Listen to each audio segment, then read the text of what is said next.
Bike લઈને પાર્કમાં ના આવી શકે એ રીતનું હોય છે. આજુબાજુ બધા રહેનારા માણસો બધા આનંદ માણે છે. કારો પાર્ક કરેલી છે. ઘણા બધા ફૂડ ટ્રક પાર્ક કરેલા છે.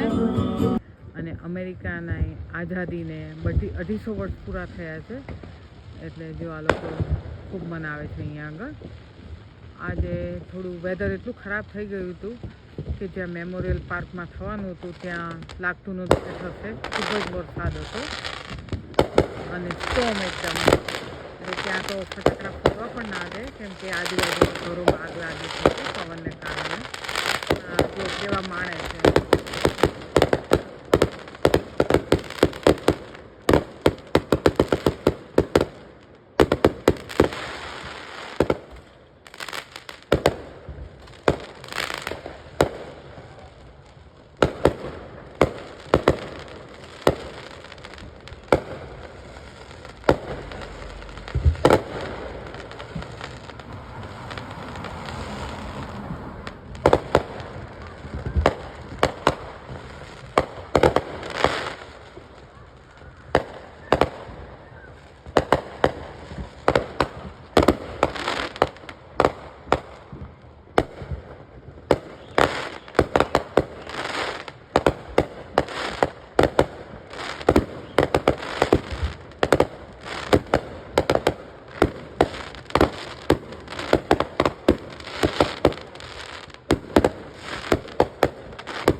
જગ્યાએ ન્યુયોર્ક, ફિલાડેલ્ફિયા એ બધે ખૂબ ધમાચક છે આજે.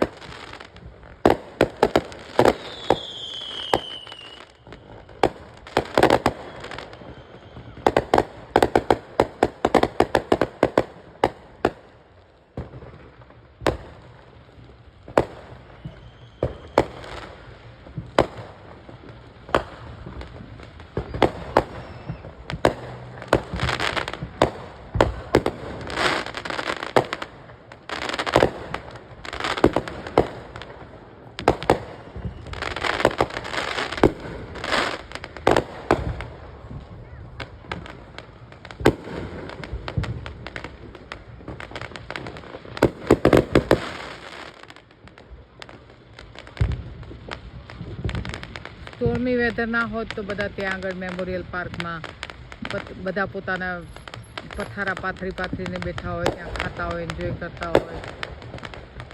આ લગભગ વર્ષમાં એક જ વખત અહીંયા થાય છે. આપણે ત્યાં જેમ ઉત્તરાયણમાં થાય, પાછું દિવાળીમાં કરતા હોય એવું નથી. ખાલી આ એક જ દિવસ થાય છે ને ત્યારે બરાબરની લહેર માણી રહે છે આ લોકો.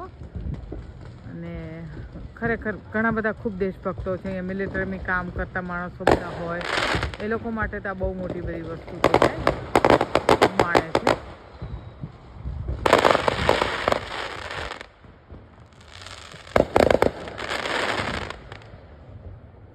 હવે જેવા ધીમે ધીમે 10 વાગવાના ચાલુ થશે એટલે પોલીસની મોટરો ફરતી થઈ જશે.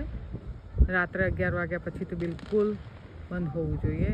એક પણ કમ્પ્લેન આવે તો પોલીસ તરત આવી જાય. અને એટલે ખરાબ રીતે નથી ધમકાવતા, એ લોકો સમજાવીને બધાને મોકલી દે કે તમે ઘરમાં જતા રહો, આટલો અવાજ કરવો ના પાલવે. કેમ કે ઘણા બધા માણસો કામ કરતા હોય છે સન્ડેના પણ.